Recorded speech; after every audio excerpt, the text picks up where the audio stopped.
Believe it or not, allowance is made for fair use for purposes such as criticism, comment, news, reporting, teaching, or scholarship and research. Fair use is a use permitted.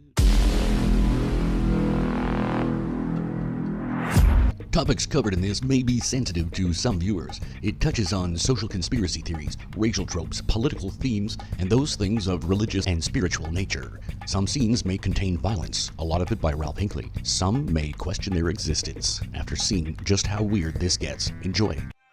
Guys, welcome to my Bat Snacks channel. This time I'm going to review The Greatest American Hero. This is episode 1. My understanding is this was like a television movie. And this is a very, we use the word surreal as a description far too often, but this is the real deal surreal. There is some crazy stuff going on in here. So listen, we're going to have to dig deep into this.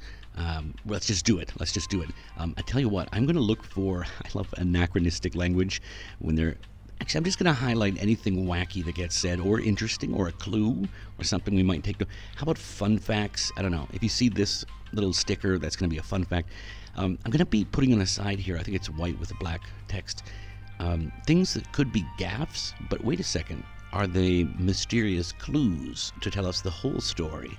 Because this is going to get wild. And we have finally, you know what? I'll put up a violence sticker.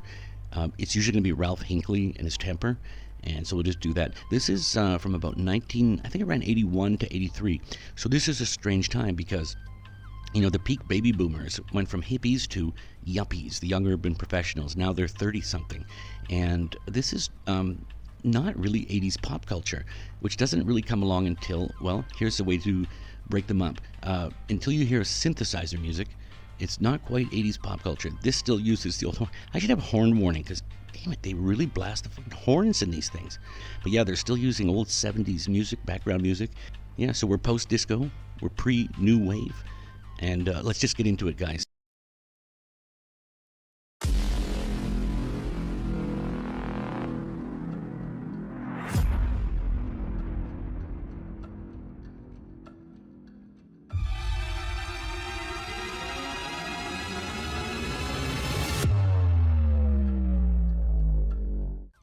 Well, I don't know. How about this? In 1971, this character with a big blonde bushy hair, kind of a comedic Superman, he would be super hippie.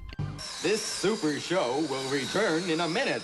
And you would find this in Toronto if you lived in Hamilton and Ontario. A young Stephen J Cannell would move to Southern Ontario to produce films and television. And some 10 years later, voila, he would bring us this bushy-haired comedic superhero. So let's have a quick talk about this. I've been obsessed with this surreal early 80s drama series. I got to do more of these. And it's not healthy, and I'm hoping that because I did this, that now it's in your brain and not mine. But it is actually one of the most complex things I've ever come across. So here's my film theory. Spoiler alert, because there's only like 200 more episodes to go. I say that FBI agent Bill Maxwell is the greatest American hero. And it's not Ralph Hinckley, it is Bill Maxwell. Work with me, and if we ever get to the end of this, you'll find out why that's certainly true.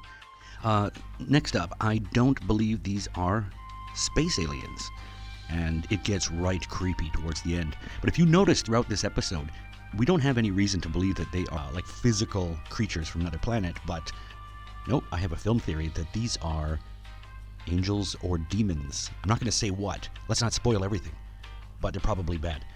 And the other thing I want to discuss, I can finally understand why people have this Patreon or accept donations, because holy shit, the time it took to make this thing, I could have fucking gone out and collected pop bottles on the street corners and at least made enough money to pay for the electricity to run the fucking editing software. Anyway, listen, it's a labor of love. Not really, I kind of don't like it, but I just like the fact that I'm obsessed with it. Oh yeah, and if you want to see this and many more crazy weird things, feel free to subscribe. I don't know what's going on. I got a lot of viewing hours, but not a lot of subscribers. I'm not going to fucking message you with shit. You just press that subscribe thing, and then it'll show up on your fucking YouTube, whatever. Okay, dudes, I hope you enjoyed. I'm going to go back to hating on stupid comedians that bother me. All right, see you next time. Bye-bye.